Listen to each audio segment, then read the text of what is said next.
తాకట్టులో ఉన్న బంగారాన్ని విడిపించి ఆ రోజు ఆన్లైన్ రేటుకే మేము కొంటాం. Sharma gold company.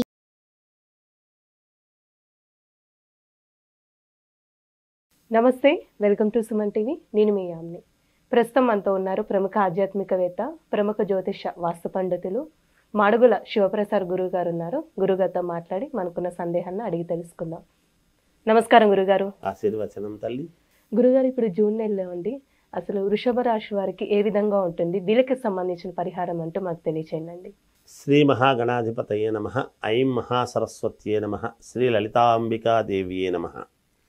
వృషభ రాశి వాళ్లకు ఈ జూన్ మాసంలో మిశ్రమ ఫలితాలు గోచరిస్తున్నాయి. అనుకున్నటువంటి పనులు సగం మాత్రమే కావటం, సగము కాకపోవటం. గతంలో చేసినటువంటి వాళ్లకు కూడా ఏదో కొన్ని ఇబ్బందులు ఈ మాసంలో కొంచెం తిరగదోడడం లాంటివి, ఇలాంటివి ఏమైనా కలిగే అవకాశాలు ఉండవచ్చును. మామూలుగా అయితే వీళ్ళకు ఇంట్లో బయట వీళ్ళు చెప్పినటువంటి మాటలు నెరవేరాలి. కొన్ని మాత్రమే, కొంతమంది మాత్రమే వినటం, కొంతమంది చూద్దాములే అని పక్కకు పెట్టడం జరుగుతుంది. అందుకని మిశ్రమ ఫలితాలుగా ఉంటాయి. రావాల్సినటువంటి ధనము యథావిధిగా వస్తుంది, కానీ రెగ్యులర్గా వచ్చేటువంటిది ఏదో వస్తుంది. కొత్తవి ఏమైనా ప్రయత్నాలు చెయ్యాలి అనేటువంటి భావనలో వీళ్ళు చెందినా అవి అసంపూర్ణముగానే ఉండేదానికి అవకాశాలు ఎక్కువ. అంటే పూర్తి అవుతాయి అనటానికి ఉండదు. ఎందుకంటే గ్రహస్థితులు అంత అనుకూలముగా లేవు, ఏదో కొంతవరకే ఉన్నాయి. ఏమైనా కొన్ని ముఖ్యమైనటువంటి పనులైతే మళ్ళీ చేసుకోగలుగుతారు, అవుతాయి. అదేమిటి, చిన్న చిన్నవి జరగలేదు కానీ ముఖ్యమైనటువంటి పని అయింది కదా అనేటువంటి భావన కలగవచ్చును. అదే కదా మిశ్రమ ఫలితాలు అంటున్నామే, కానీ మరీ పూర్తి బాగుండదు, ఇంకా జీవితం అయిపోయింది ఇక్కడికి అనేది ఏం ఉండదు. ఉంటుంది, సహజం. అన్నీ సమానముగా ఒకేసారి అనుకూలించాలి అనేటువంటిది ఎవరికీ ఉండదు గాక. అలా ముఖ్యమైనటువంటి ఇవి తీసుకుంటారు. ఇక దైవారాధనకు సంబంధించినటువంటి విషయాల్లో పాల్గొనటము ఎక్కువగా, దూర ప్రయాణాలు అనేటువంటివి అవసరానికి డబ్బు కోసము కావచ్చు, లేదా పార్ట్నర్షిప్లో ఉండేటువంటి వాళ్ళు కావచ్చు, వ్యాపారము దృష్ట్యా కావచ్చు, అలా దూర ప్రాంతాలకు వెళ్ళటం అనేటువంటిది జరుగుతుంది. దానివలన ఉపయోగం ఉంటుంది, కొంచెం సఫలీకృతులు అవుతారు. ఇంట్లో శుభకార్యాలకు సంబంధించినటువంటి విషయాలలో కొన్ని కీలకమైన నిర్ణయాలు తీసుకుంటారు. అంటే వివాహానికి సంబంధించి అంటారు. అంతే కదా, శుభకార్యాలు అన్నప్పుడు నామకరణాలు కావచ్చు, వివాహాలకు సంబంధించింది కావచ్చు. వివాహాలు ఈ సంవత్సరం ఆగస్టు వరకు చేసేదానికి లేకపోయినా మంచి మాట మాట్లాడుకొని ఖాయం చేసుకోవటానికైతే ఇబ్బంది ఉండదు కదా. అలాంటి నిర్ణయాలు తీసుకునేదానికి కొంచెం ఎక్కువగా అనుకూలాలు ఉన్నాయి అని దాని అర్థం. అలాగే విద్యార్థులకు చాలా బాగుంది. చదువుకునేటువంటి వాళ్లకు యోగదాయకముగానే ఉంటుంది కాక, అనుకున్నంత ఫలితాలు సాధించుకోగలుగుతారు, మేలు జరుగుతుంది, ఎలాంటి ఇబ్బందులు ఉండవు. రాజకీయాలలో ఉండేటువంటి వాళ్లకు కూడా యోగంగానే ఉంది, ఇబ్బంది ఏమీ ఉండదు. వాళ్ళ అనుకూలం కొద్దీ దీన్ని బట్టి వాళ్ళు ముందుకు వెళుతూ ఉంటారు.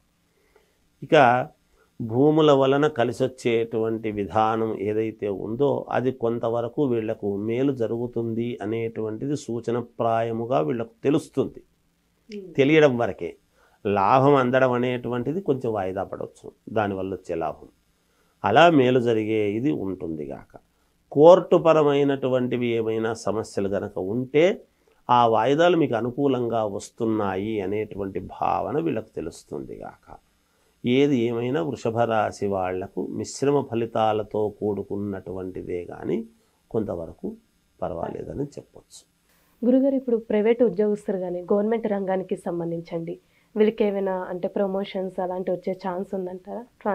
ట్రాన్స్ఫర్స్ అయ్యే ఛాన్స్ కూడా అంటే అమ్మా, ప్రమోషన్స్ అట్లాంటివి వాళ్ళ జాతకాలు బట్టి కొంతమందికి ఏమైనా రావచ్చేమో. రాసుల ప్రకారముగా అయితే ఇప్పుడు ఏమీ లేదు, సజావుగా సాగటమే ఉంటుంది. స్థాన చలనము కానీ లేదా కొత్త ఉద్యోగాలు కావాలి అనుకునేటువంటి వాళ్లకు కానీ వీళ్ళు ప్రయత్నాలు చేస్తూ ఉంటారు. వెంటనే ఈ సంవత్సరం మీకు అన్నీ జరిగిపోతాయి, అయిపోయింది అని అనటానికి ఎట్టి పరిస్థితుల్లోనూ ఉండదు. కొంత టైం అయితే పడుతుంది. ఈ మాసము అంత దానికి అంత యోగకరంగా ఉన్నట్టుగా లేదు. ఎందుకంటే ఇప్పుడు అప్గ్రేడ్ కావాలి అనుకునేటువంటి వాళ్లకు కానీ, ఇప్పుడు అంటే మామూలుగా ఉద్యోగంలో కొంచెం ప్రమోషన్లు కానీ స్థానచలనం ఇంకో ఉన్నతమైనటువంటి స్థితికి వెళ్ళాలి అని అనుకుంటే ఈ మాసం అంత అనుకూలముగా లేదు. ప్రయత్నాలు చేసుకోవడంలో తప్పు లేదు, మనిషి అన్న తర్వాత ప్రయత్నాలు చేసుకుంటారు. వాళ్లకు ఒక చోట ఖాళీ ఉంది అని తెలుసు, అక్కడికి మమ్మల్ని పంపండి అని వీళ్ళు రిక్వెస్ట్ చేసుకోవచ్చు.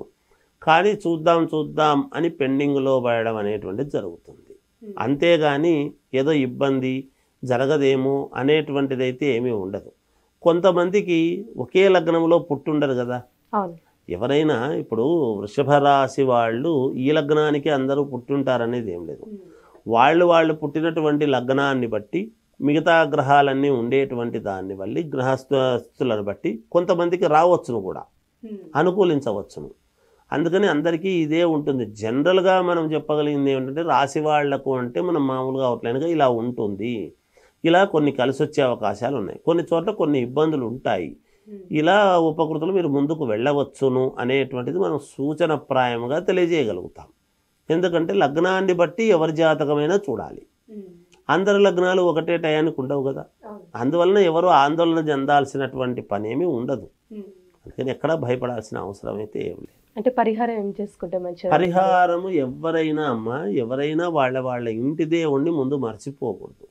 మన ఇంటి ప్రధాన గడపను ఎప్పుడైతే ముందు మనం ఏ పండగ వచ్చినా ముందు ఇంటి తలవాకిలి ఇంటి గడపను ఎట్లయితే కడుక్కొని శుభ్రం చేసుకుంటామో మొదట, అలా ఇంటి దేవుణ్ణి ముందు ఆరాధన చెయ్యాలి. ఇంటి దేవుణ్ణి ఎంత ఆరాధిస్తే అంత వీళ్లకు మేలు జరుగుతుంది కాక. మంచి పరిహారం తెలియజేశారండి, ధన్యవాదాలు. జయవస్తు. సుమన్ టీవీలో మీ పర్సనల్ అండ్ బిజినెస్ ప్రమోషన్స్ కోసం కింది నెంబర్కి కాంటాక్ట్ చేయండి.